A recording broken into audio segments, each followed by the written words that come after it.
Guidance T V Islamic ദഅവ YouTube channel. Light for life. അസ്സലാമു അലൈക്കും വറഹ്മത്തുള്ളാഹി വബറകാതുഹു. ബിസ്മില്ലാഹിർ റഹ്മാനിർ റഹീം. അൽഹംദുലില്ലാഹി റബ്ബിൽ ആലമീൻ. വസ്സലാത്തു വസ്സലാമു അലാ അഷ്റഫിൽ അംബിയാഇ വൽ മുർസലീൻ നബിയിന മുഹമ്മദിൻ വ ആലിഹി വസഹ്ബിഹി അജ്മഈൻ വബഅദ്. സഹോദരന്മാരെ, സഹോദരികളെ, അൽ അർബഊൻ അൻ-നവവിയ്യയിൽ ഈ ഹദീസ് ക്ലാസ്സുകൾ ശ്രവിക്കുന്ന, പഠിക്കുന്ന ശ്രോതാക്കളെ, ഇന്നത്തെ നമ്മുടെ ഹദീസ് 8-ാമത്തേതാണ്. ഹദീസിനെ നമുക്ക് ഇപ്രകാരം വായിക്കാം. അൻ ഇബ്നി ഉമർ റളിയല്ലാഹു അൻഹുമാ അന്ന റസൂലല്ലാഹി സ്വല്ലല്ലാഹു അലൈഹി വസല്ലമ ഖാൽ ഉമിർതു അൻ ഉഖാതില അന്നാസ ഹത്താ യശ്ഹദു അൻ ലാ ഇലാഹ ഇല്ലല്ലാഹ് വ അന്ന മുഹമ്മദർ റസൂലുള്ളാഹ് ويقيموا الصلاة ويؤتوا الزكاة فإذا فعلوا ذلك عصموا مني دماءهم وأموالهم إلا بحق الإسلام وحسابهم على الله تعالى. رواه البخاري ومسلم. ഇമാം ബുഖാരിയും മുസ്ലിമും അബ്ദുള്ള ഇബ്നു ഉമർ റളിയല്ലാഹു അൻഹുമയിൽ നിന്ന് നിവേദനം ചെയ്യുന്ന ഹദീസാണിത്. അൻ ഇബ്നു ഉമർ റളിയല്ലാഹു അൻഹുമ, അബ്ദുള്ള ഇബ്നു ഉമറാണ്. ഉമർ സഹാബിയാണ്, അബ്ദുള്ളയും സഹാബിയാണ്. അതുകൊണ്ടാണ് റളിയല്ലാഹു അൻഹുമ, അവർ രണ്ടുപേരെ തൊട്ടും അള്ളാഹു തൃപ്തിപ്പെടട്ടെ എന്നുള്ള ദുആ വചനം വന്നത്. അബ്ദുള്ള ഇബ്നു ഉമർ അബു അബ്ദുറഹ്മാൻ നമുക്ക് മുൻപിൽ ഒരു ഹദീസിൽ വന്നു. അദ്ദേഹത്തെക്കുറിച്ച്, അദ്ദേഹത്തിൻ്റെ പ്രത്യേകതയെക്കുറിച്ചും നബി സല്ലല്ലാഹു അലൈഹി വസല്ലം തങ്ങൾ റജുലുൻ സാലിഹ്, സ്വാലിഹായ വ്യക്തി എന്ന് വിശേഷിപ്പിക്കപ്പെട്ട മഹാനാണ് അബ്ദുള്ള ഇബ്നു ഉമർ. ആ ഒരു വിശേഷണത്തിൽ ചിലർ സഹാബികളിൽ അറിയപ്പെട്ടിട്ടുണ്ട്. ഹബശ ഭരിച്ച ഭരണാധികാരി നജാഷി രാജാവ്, സഅദ് ബിൻ മുആദ് അൽ അൻസാരി റളിയല്ലാഹു തആല അൻഹു, ഫൈറൂസ് അദ്ദൈലമി റഹിമഹുല്ല, അതുപോലെ നമ്മുടെ റാവിയായ അബ്ദുള്ള ഇബ്നു ഉമർ. ഇന്ന അബ്ദല്ലാഹ് റജുലുൻ സാലിഹ്, നിശ്ചയം അബ്ദുള്ള സാലിഹായ വ്യക്തിയാണ് എന്ന് നബി സല്ലല്ലാഹു അലൈഹി വസല്ലം തങ്ങൾ പറഞ്ഞു. നജാഷിയെക്കുറിച്ച് പറഞ്ഞു, ഹബശയിൽ സാലിഹായ ഒരു വ്യക്തി മരണം വരിച്ചിരിക്കുന്നു. സഅദ് ബിൻ മുആദ് റളിയല്ലാഹു തആല അൻഹുവിൻ്റെ മരണവാർത്തയെക്കുറിച്ച് പറഞ്ഞപ്പോൾ നബി സല്ലല്ലാഹു അലൈഹി വസല്ലം തങ്ങൾ പറഞ്ഞത്, സാലിഹായ ഈ വ്യക്തിക്ക് അദ്ദേഹത്തിൻ്റെ മരണവാർത്ത അറിഞ്ഞപ്പോൾ അള്ളാഹുവിൻ്റെ അർഷ്, ഇഹ്തസ്സ അർഷുർ റഹ്മാൻ എന്നാണ്, അത് ഇളകിത്തരിച്ചു എന്നാണ്. അദ്ദേഹത്തിൻ്റെ ആത്മാവ് മാനം കയറുന്ന അവസരത്തിൽ ഫൈറൂസ് ദൈലമിയുടെ വിഷയത്തിലും നബി സല്ലല്ലാഹു അലൈഹി വസല്ലം തങ്ങൾ അത് പറഞ്ഞത് ഉമർ റളിയല്ലാഹു തആല അൻഹു ഉദ്ധരിക്കുന്നുണ്ട്.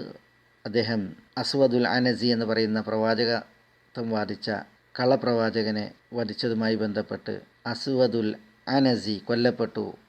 സാലിഹായ വ്യക്തി ഫൈറൂസ് ദൈലമിയാണ് അവനെ കൊന്നത് എന്ന് പറയുന്നുണ്ട്. അപ്പോൾ ഈ സലാഹ് കൊണ്ടുള്ള, സലാഹിയത്ത് കൊണ്ടുള്ള റസൂലുള്ളാഹി സ്വല്ലല്ലാഹു അലൈഹി വസല്ലം തങ്ങളുടെ ഈ ഒരു വിശേഷണം നേടിയ സഹാബിയാണ് നമ്മുടെ കഥാപാത്രമായ അബ്ദുള്ള ഇബ്നു ഉമർ റളിയല്ലാഹു തആല അൻഹുമ. അദ്ദേഹം പറയുന്നത്, അന്ന റസൂലുള്ളാഹി സ്വല്ലല്ലാഹു അലൈഹി വസല്ലം ഖാൽ, അള്ളാഹുവിൻ റസൂൽ സ്വല്ലല്ലാഹു അലൈഹി വസല്ലം തങ്ങൾ പറഞ്ഞു, ഉമിർതു അൻ ഉഖാതില അന്നാസ് ഹത്താ യശ്ഹദു അൻ ലാ ഇലാഹ ഇല്ലല്ലാഹ് വ അന്ന മുഹമ്മദൻ റസൂലുള്ളാഹ്. ഉമിർതു, ഞാൻ കൽപ്പിക്കപ്പെട്ടു. അപ്പോൾ റസൂലുള്ളാഹി സ്വല്ലല്ലാഹു അലൈഹി വസല്ലം തങ്ങൾ കൽപ്പിക്കപ്പെട്ടു. ആര് കൽപ്പിച്ചു?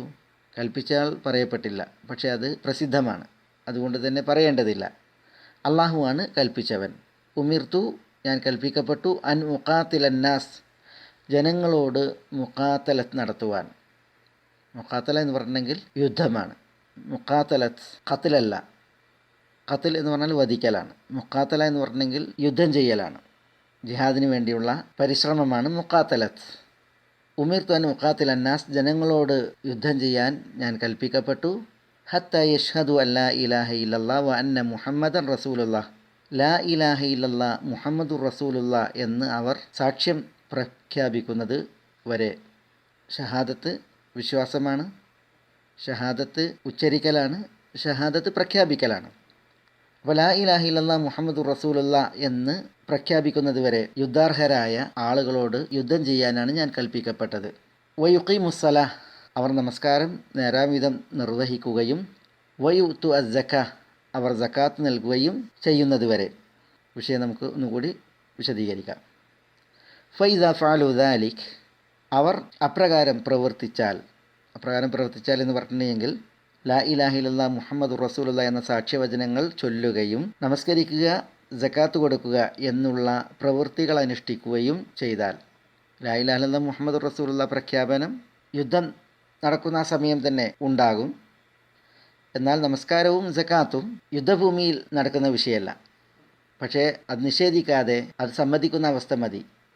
ഞാൻ നമസ്കരിക്കാൻ തയ്യാറാണ്, നമസ്കാരത്തെ നിഷേധിക്കുന്നവനല്ല, നമസ്കരിക്കും, സക്കാത്ത് കൊടുക്കും. കാരണം നമസ്കാരത്തിന് ശുദ്ധി വരുത്തണം, നമസ്കാരത്തിന് ഷർത്തുകൾ പുലരണം, നമസ്കാരം പഠിക്കണം. അപ്പോൾ അതിന് സമയം വേണം. സക്കാത്ത് കൊടുക്കാൻ സ്വത്തിന് നിസാബെത്തണം, നിസാബെത്തിയ സ്വത്തിന് വർഷം തികയണം, കടങ്ങളൊന്നുമില്ലാതെ ഷർത്തുകൾ പൂർത്തീകരിക്കുന്ന അവസ്ഥ വരണം, പിന്നെ തടസ്സങ്ങൾ നീങ്ങുകയും വേണം. അപ്പോൾ ഇഖാമത്തു സലാത്തും ഈതാഉ സക്കാത്ത്, സക്കാത്ത് നൽകലും അത് ആരാണോ യുദ്ധം അർഹിക്കുന്നത് അവരിൽ നിന്ന് ഉണ്ടാവുക എന്ന് പറഞ്ഞാൽ അതിൻ്റെ സമ്മതവും അംഗീകാരവും ഉണ്ടായാൽ മതി. അത് നിർവഹിക്കലും നൽകലും പിന്നീടത്തെ വിഷയമാണ്. ഫൈദ ഫഅലു ദാലിക, അത് അവർ പ്രാവർത്തികമാക്കിയാൽ, ആസമു മിന്നി, അവർ എന്നെ തൊട്ട് തടഞ്ഞു, ദിമാഅഹും, അവരുടെ രക്തവും, വ അംവാലഹും, അവരുടെ സ്വത്തുക്കളും, ഇല്ലാ ബി ഹഖിൽ ഇസ്ലാം, എന്നാൽ ഇസ്ലാമിൻ്റെ അവകാശം അതിനെ അനുവദിക്കുകയും നിർബന്ധിക്കുകയും ചെയ്യുന്ന അവസ്ഥയായാൽ അവരുടെ സ്വത്ത് എടുക്കപ്പെടുന്ന, അവരുടെ രക്തം ചിന്തപ്പെടുന്ന അവസ്ഥയുണ്ടാകും. അത് ലാ ഇലാഹ ഇല്ലല്ലാഹ് മുഹമ്മദുർ റസൂലുള്ളാഹ് ചൊല്ലി നമസ്കാരം നിലനിർത്തുന്ന, സക്കാത്ത് കൊടുക്കുന്ന മുസ്ലിമീങ്ങളുടെ വിഷയത്തിൽ പറയുന്നതാണ്. എന്താ വിഷയം? ഇസ്ലാമിൻ്റെ ഒരു അവകാശം സ്വത്തെടുക്കാൻ, രക്തം ചിന്താൻ അനുവദിക്കുകയോ നിർബന്ധിക്കുകയോ ചെയ്യുന്ന അവസ്ഥയായാൽ അതുണ്ടാകും. എന്ന് പറഞ്ഞാൽ വിവാഹിതൻ വ്യഭിചരിച്ചാൽ, അപ്രകാരം വധശിക്ഷയ്ക്ക് അർഹമായ കുറ്റകൃത്യം ചെയ്തു, ഇപ്പോൾ ഖിസാസിനെ അനിവാര്യമാക്കുന്ന, പ്രതിക്രിയയെ അനിവാര്യമാക്കുന്ന കൊലപാതകം ചെയ്തു, ഇങ്ങനെയുള്ള അവസ്ഥ ഉണ്ടായിട്ടുണ്ടെങ്കിൽ രക്തം ചിന്തും എന്നർത്ഥം. വഹിസാബുഹും അലല്ലാഹ്, അവരുടെ വിചാരണ അത് അള്ളാഹുവിൻ്റെ മേൽ ബാധ്യതയാണ്, അത് അള്ളാഹു ഏറ്റ വിഷയവുമാണ്. എന്ന് പറഞ്ഞാൽ ഉപരിപ്ലവമായി ഒരു വ്യക്തി, അതും യുദ്ധാർഹനായ വ്യക്തി, ലാ ഇലാഹ ഇല്ലല്ലാഹ് എന്ന് ചൊല്ലിയാൽ, മുഹമ്മദുർ റസൂലുള്ളാഹ് എന്നതിനെ സമ്മതിക്കുന്ന നിലക്ക് നമസ്കാരം നിലനിർത്താം, സക്കാത്ത് കൊടുക്കാം എന്നതൊക്കെ സമ്മതിക്കുന്ന നിലക്ക് ലാ ഇലാഹ ഇല്ലല്ലാഹ് എന്ന് ചൊല്ലിയിട്ടുണ്ട് എങ്കിൽ ഖലാസ്, അയാൾ യുദ്ധാർഹനാണ് എങ്കിൽ അയാളെ ആ ഒരു ലാ ഇലാഹ ഇല്ലല്ലാഹ് പ്രഖ്യാപനത്തോടു കൂടി വിട്ടുകൊള്ളണം. വധിക്കാൻ പാടുള്ളതല്ല. അയാളുടെ ലാ ഇലാഹ ഇല്ലല്ലാഹ് പ്രഖ്യാപനത്തെ ചോദ്യം ചെയ്യാനോ, അയാൾ രക്ഷയ്ക്ക് വേണ്ടി പറഞ്ഞതാണ്, താൽക്കാലം തടിസലാമത്താക്കാൻ വേണ്ടിയിട്ട് മൊഴിഞ്ഞതാണ്, ആയുധം കണ്ട് പേടിച്ച് പറഞ്ഞതാണ്, ഉള്ള് പൊള്ളയാണ്, ഉള്ള് കപടമാണ്, ഇതൊന്നും വിധിക്കാനുള്ള അവകാശമില്ല. ലാ ഇലാഹ ഇല്ലല്ലാഹ് പറഞ്ഞോ ഖലാസ്. യുദ്ധാർഹനായ ഒരു ശത്രു, അവിശ്വാസി, അയാൾ ആ പ്രഖ്യാപനത്തോടു കൂടി സുരക്ഷിതനാകും എന്നുള്ളതാണ് ഇവിടെ ഈ ഹദീസ് ഉണർത്തുന്നത്. അയാളുടെ മനസ്സിലെന്ത്, അയാൾ കപടനാണോ, കളങ്കമുള്ളവനാണോ, ഇതൊക്കെ അള്ളാഹുവിൻ്റെ കോടതിയിലേക്ക് വിടേണ്ടതാണ്. അവിടെയാണ് വിചാരണ മനസ്സിലുള്ളതിൻ്റെ വിഷയത്തിൽ. നമ്മളെ സംബന്ധിച്ചിടത്തോളം നഹ്നു നഹ്കും ബിദ്ദവാഹിർ വല്ലാഹു യതവല്ല സറായിർ, നമ്മൾ ഉപരിപ്ലവമായ വാക്കുകൾ, പ്രവൃത്തികൾ അതുകൊണ്ട് വിധിക്കും. അള്ളാഹുവാണ് രഹസ്യങ്ങൾ ഏറ്റെടുക്കുന്നവൻ. പരലോക കോടതിയിലാണ് വഹുസ്സില മാഫി സുദൂർ, നെഞ്ചകത്തുള്ളത് പുറത്ത് കൊണ്ടുവരപ്പെടുന്ന അവസ്ഥയുണ്ടാകുക, അതിനനുസരിച്ചുള്ള വിധിയും ഉണ്ടാവുക. ഏതായാലും ഈ ഹദീസ് ഏറെ മഹനീയമായിട്ടുള്ള ഒരു ഹദീസാണ്, വളരെ ഗൗരവപ്പെട്ട വിഷയങ്ങൾ ഉണർത്തുന്ന ഹദീസുമാണ്. ഉമിർതു അൻ ഉഖാതില നാസ്, ജനങ്ങളോട് ഖിതാലിന് ഞാൻ കൽപ്പിക്കപ്പെട്ടു എന്ന് പറഞ്ഞാൽ ജനങ്ങളെ കൊല്ലാൻ കൽപ്പിക്കപ്പെട്ടു എന്നല്ല അതിൻ്റെ അർത്ഥം. എല്ലാ ജനങ്ങളോടും ഖിതാല്, യുദ്ധം ചെയ്യാൻ കൽപ്പിക്കപ്പെട്ടു എന്നുമല്ല അതിൻ്റെ അർത്ഥം. യുദ്ധം അർഹിക്കുന്ന ആളുകളുണ്ടാകും, അവരോട് യുദ്ധം ചെയ്യുകയാണ് എങ്കിൽ അതിൻ്റെ വിഷയമാണ് ഇവിടെ പ്രതിപാദ്യം. അത് എത്ര വരെ മാത്രമേ ആകാവൂ എന്നുള്ളത്. യുദ്ധം അർഹിക്കുന്ന വ്യക്തികളാണ് മറുവശത്ത് നിൽക്കുന്നത് എങ്കിൽ അവരോടും ഒറ്റയടിക്ക് യുദ്ധം അത് പറയപ്പെട്ടിട്ടില്ല. അവരെ ഇസ്ലാമിക സന്ദേശം കേൾപ്പിക്കണം, അവരെ ദീനി വിഷയം അറിയിക്കണം. നബി സല്ലല്ലാഹു അലൈഹി വസല്ലം തങ്ങൾ അലിയിനോട് പറഞ്ഞില്ലേ, ല അൻ യഹ്ദി അല്ലാഹു ബിക റജുലൻ വാഹിദൻ ഖൈറുൻ ലക മിൻ അൻ യകൂന ലക ഹുംറുൻ നിഅം, യുദ്ധാർജിത സ്വത്തുക്കൾ, ചുവന്ന ഒട്ടകങ്ങൾ പോലുള്ള യുദ്ധാർജിത സ്വത്തുക്കൾ നിനക്കുണ്ടാകുന്നതിനേക്കാൾ നല്ലത് ഒരു മനുഷ്യൻ ഹിദായത്ത് ഉൾക്കൊള്ളലാണ് എന്നാണ് പറഞ്ഞത്. അപ്പോൾ ആളുകളുടെ സൽപാന്താവും സന്മാർഗവുമാണ് ലക്ഷ്യം, അല്ലാതെ ആളുകളുടെ രക്തമോ അവരുടെ സ്വത്തുക്കളോ അല്ല ഒരിക്കലും എന്നുള്ളതാണ്. യുദ്ധാർഹരായവർ സായുധധാരികളായി നിൽക്കുമ്പോൾ അവിടെ പോലും അവർക്ക് ഇസ്ലാമിൻ്റെ സമാധാന സന്ദേശം കേൾപ്പിച്ച് അവരുടെ മനസ്സ് വഴങ്ങുന്നോ തണുക്കുന്നോ പദപ്പെടുന്നോ എന്ന് പരീക്ഷിക്കേണ്ടതുണ്ട്. ഇനി യുദ്ധാർഹരിൽ എല്ലാവരോടും യുദ്ധം പാടുള്ളതല്ല. നബി സല്ലല്ലാഹു അലൈഹി വസല്ലം തങ്ങൾ പറഞ്ഞത്, വലാ തഖ്തുലു വലീദൻ, കുട്ടികളെ കൊല്ലരുത്, വലാ തഖ്തുലു ഇംറഅതൻ, സ്ത്രീകളെ കൊല്ലരുത്, വല കബീറൻ ഫാനിയൻ, വൃദ്ധരെ കൊല്ലരുത്. വല മുനാസിലൻ ബിസൗമാഅത്തിൻ, മഠങ്ങളിൽ ധ്യാനികളായിരിക്കുന്നവരെ കൊല്ലരുത്. വല അസ്ഹാബ സവാമിഅ, മഠങ്ങളെ പരിപാലിക്കുന്ന ആളുകൾ കൊല്ലപ്പെടരുത്.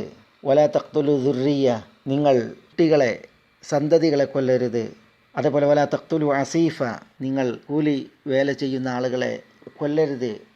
ഇതൊക്കെയും ഈ അന്നാസ് എന്ന പ്രയോഗത്തിൽ നിന്ന് ഇസ്തിസ്ന മാറ്റി ഒഴിവാക്കി പറയപ്പെട്ടവരാണ്. അപ്പോൾ യുദ്ധാർഹരായ ആളുകളാണ്. അതിൽ തന്നെയും ഈ ആളുകൾ ഒഴിവാക്കപ്പെടുന്ന അവസ്ഥയാണ് ഇസ്ലാമിൽ നബി സല്ലല്ലാഹു അലൈഹി വസല്ലം തങ്ങൾ പഠിപ്പിച്ചിട്ടുള്ളത് എന്നാണ്. യുദ്ധഭൂമിയിൽ സ്ത്രീ കൊല്ലപ്പെട്ടത് കണ്ടപ്പോൾ മൻ ഖതല ഹാദിഹി, ഇവളെ ആര് കൊന്നു? മാ കാനത്ത് ഹാദിഹി ലതുഖ്തൽ, ഇവൾ കൊല്ലപ്പെടാൻ പാടില്ലായിരുന്നു. അതേപോലെ ലതുഖാതൽ, ഇവളോട് ഖിതാൽ, യുദ്ധം പാടില്ലായിരുന്നു എന്നൊക്കെ നബി സല്ലല്ലാഹു അലൈഹി വസല്ലം തങ്ങൾ ആവർത്തിച്ച് പറയുകയും അത് മുസ്ലിം സൈന്യത്തിൽ നിന്ന് ഉള്ളവർ ആവർത്തിച്ച് കേട്ടപ്പോൾ ലൈതഹു സക്കത്ത്, നബി സല്ലല്ലാഹു അലൈഹി വസല്ലം തങ്ങളൊന്ന് മൗനം ദീക്ഷിച്ചിരുന്നുവെങ്കിൽ എത്ര നന്നായിരുന്നു എന്ന് വരെ അവർ പ്രതികരിക്കുകയും ചെയ്തത് നമ്മൾ വായിക്കുന്നുണ്ട്. അപ്പോൾ ഉമിർതു അൻ ഉഖാതിൽ അന്നാസ്, ജനങ്ങളോട് ഖിതാല് കൊണ്ട് ഞാൻ കൽപ്പിച്ചു, ഖിതാലിന് ഞാൻ കൽപ്പിക്കപ്പെട്ടു എന്ന് പറയുമ്പോൾ യുദ്ധാർഹരായ ഒരു വിഭാഗം ആളുകൾ അവർക്ക് സത്യസന്ദേശം കേൾപ്പിച്ച് അവർ വഴങ്ങുന്നില്ല, അവർ യുദ്ധാർഹരായി തന്നെ നിൽക്കുന്ന അവസ്ഥയാണ് എങ്കിൽ അവരിൽ എല്ലാവരോടും തന്നെ യുദ്ധമില്ല എന്നുള്ളത് നബി സല്ലല്ലാഹു അലൈഹി വസല്ലം തങ്ങൾ പഠിപ്പിച്ചതിൻ്റെ വരികളാണ് ഞാൻ ഇവിടെ കേൾപ്പിക്കുകയുണ്ടായത്. എന്ന് മാത്രവുമല്ല, നബി സല്ലല്ലാഹു അലൈഹി വസല്ലം തങ്ങളുടെ ഉദാത്ത മാതൃകയിൽ നമ്മൾ ഖിതാലിനെ വായിക്കുന്നുണ്ട്. ശത്രുവിനോട് യുദ്ധം ചെയ്തതിനെ നമ്മൾ വായിക്കുന്നുണ്ട്. 23 വർഷകാലഘട്ടത്തിൽ പ്രവാചകൻ്റെ ജീവിതം നോക്കിയാൽ അതിൽ 15 വർഷം യുദ്ധം ചെയ്യാനോ യുദ്ധത്തിന് അനുമതിയോ ഇല്ലാത്ത വർഷങ്ങളാണ്. നബി സല്ലല്ലാഹു അലൈഹി വസല്ലം തങ്ങൾ മദീനയിലേക്ക് ഹിജറ വന്ന് 2ാമത്തെ വർഷമാണ് ബദർ യുദ്ധം. അപ്പോഴത്തേക്ക് 15 വർഷമായി. യുദ്ധം നിയമമാക്കപ്പെട്ടതിന് ശേഷം നബി സല്ലല്ലാഹു അലൈഹി വസല്ലം തങ്ങൾ ജീവിച്ചത് 8 വർഷമാണ്. ആ 8 വർഷത്തിൽ നബി സല്ലല്ലാഹു അലൈഹി വസല്ലം തങ്ങളുടെ ജീവിതത്തിൽ യുദ്ധം നടന്നത് 9 യുദ്ധം മാത്രമാണ്.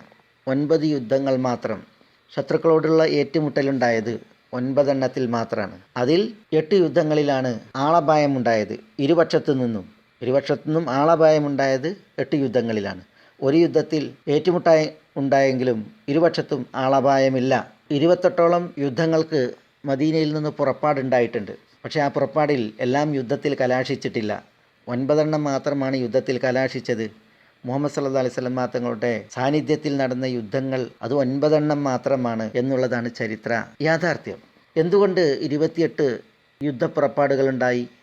അത് 9 എണ്ണം മാത്രം ഏറ്റുമുട്ടലിൽ കലാശിച്ചു.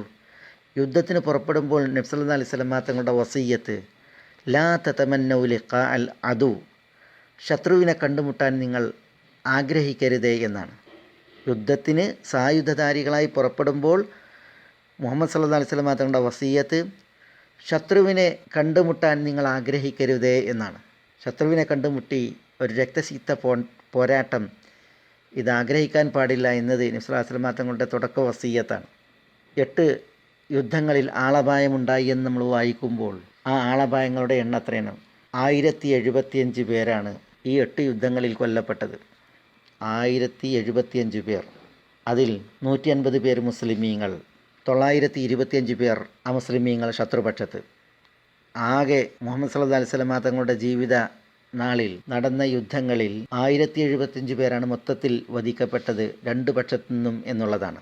അതിൽ 925 പേർ ശത്രുപക്ഷത്തെന്ന് പറയുമ്പോൾ 625 പേരാണ് യുദ്ധഭൂമിയിൽ കൊല്ലപ്പെട്ടവർ. 625 പേർ 925-ൽ. അപ്പോൾ ബാക്കി വരുന്ന എണ്ണം 300 പേർ. അവരുടെ വിഷയം എന്താണ്? അവരുടെ വിഷയം അവർ യുദ്ധഭൂമിയിൽ കൊല്ലപ്പെട്ടവരല്ല. പിന്നെയോ അവർ ഒരു കൊടും ചതി ചെയ്തതിനാൽ, കൊടിയ വഞ്ചന ചെയ്തതിനാൽ അവർക്ക് വിധിക്കപ്പെട്ട ഒരു ശിക്ഷാവിധിയാണ്. ബനു ഖുറൈദ ജൂതഗോത്രം വിശുദ്ധ മദീനയിൽ അഹ്സാബ് യുദ്ധത്തോടനുബന്ധിച്ച് വലിയൊരു ചതി മുസ്ലിമീങ്ങളെ ചെയ്യുകയുണ്ടായി. നബി സല്ലല്ലാഹു അലൈഹി വസല്ലം തങ്ങളോട് ചെയ്യുകയുണ്ടായി. അവർ മുസ്ലിമീങ്ങളോട് യുദ്ധമില്ല കരാറിലായിരുന്നു. കിടങ്ങ് യുദ്ധത്തിൻ്റെ പശ്ചാത്തലത്തിൽ മുഹമ്മദ് സല്ലല്ലാഹു അലൈഹി വസല്ലം തങ്ങൾ വിശ്വാസികളും ഏറെ ഭയവിഹ്വലമായ അവസ്ഥയിൽ കിടങ്ങ് കീറി ശത്രുവിനെ മദീനയെ തൊട്ട് പ്രതിരോധിക്കുന്ന ആ ഒരു സാഹചര്യത്തിൽ മദീനയുടെ തെക്ക് ഭാഗം ഈ ജൂതഗോത്രമുള്ളത് കാരണത്താൽ നബി സല്ലല്ലാഹു അലൈഹി വസല്ലം തങ്ങൾ അവർ നബിയോട് യുദ്ധമില്ല കരാറിലായത് കാരണത്താൽ ആ നിലക്ക് നിർഭയനായിരുന്നു.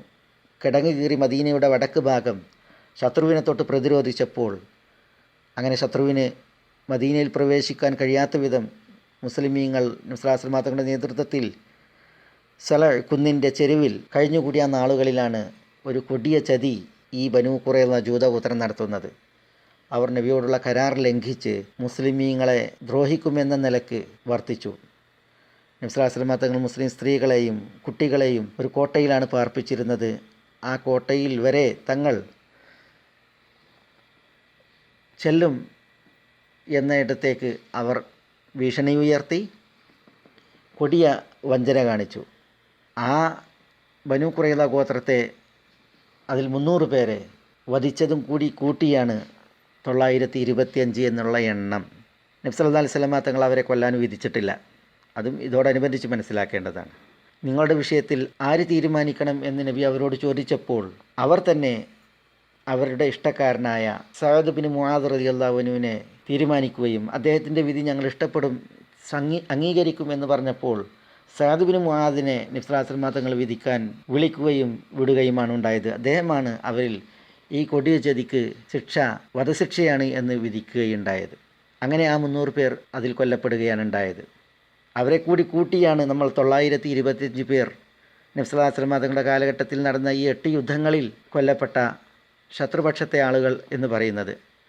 ആ 300 പേർ ഇല്ല എങ്കിൽ ആകെ കൊല്ലപ്പെട്ടവരുടെ എണ്ണം 625 പേർ എന്നുള്ളതാണ് നമ്മൾ വായിക്കുക. ഞാൻ പറഞ്ഞു വരുന്നത്, ഇവിടെ ഉമിർതു അൻ ഉഖാത്തില അന്നാസ്, ജനങ്ങളോട് യുദ്ധം ചെയ്യുവാൻ ഞാൻ കൽപ്പിക്കപ്പെട്ടു എന്നുള്ള ഒരു ഭാഗം നമ്മൾ വായിക്കുമ്പോൾ നബി സല്ലല്ലാഹു അലൈഹി വസല്ലം തങ്ങൾ അത് പ്രയോഗവൽക്കരിച്ചത് എങ്ങനെയെന്നതിൻ്റെ ചില വശങ്ങൾ, അനിവാര്യ വശങ്ങൾ മനസ്സിലാക്കുന്നതിന് വേണ്ടിയാണ്. വളരെ ഗൗരവത്തിൽ മനസ്സിലാക്കേണ്ട ഒരു ഭാഗം കൂടിയാണ് അത് എന്നുള്ളത് ഇവിടെ ഉണർത്തുകയാണ്. ഏതായാലും ഈ ഹദീസ് വളരെ പ്രധാനപ്പെട്ട ഒരു ഹദീസാണ്. അതിൻ്റെ ഏതാനും വിഷയങ്ങളാണ് നമ്മളിവിടെ മനസ്സിലാക്കിയത്. അല്ലാഹു സുബ്ഹാനഹു വ തആല ഈ സത്യദീനിനെ യഥാവിധം മനസ്സിലാക്കി കൊടുക്കുവാൻ നാം ഏവർക്കും തുറവി പ്രദാനം ചെയ്യുമാറാവട്ടെ.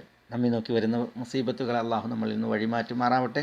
അള്ളാഹു സുബ്ഹാനഹു വ തആല ഈ സത്യദീനിൽ നമ്മുടെ കാൽപാദങ്ങളെ ഉറപ്പിച്ചു നിർത്തി അനുഗ്രഹിക്കുമാറാവട്ടെ. വസല്ലല്ലാഹു വസല്ലമ വബാറക അലാ നബീന മുഹമ്മദിൻ വ ആലിഹി വസഹ്ബിഹി അജ്മഈൻ. അസ്സലാമു അലൈക്കും വറഹ്മത്തുള്ളാഹി വബറകാതുഹു. Zameel, the soulmate.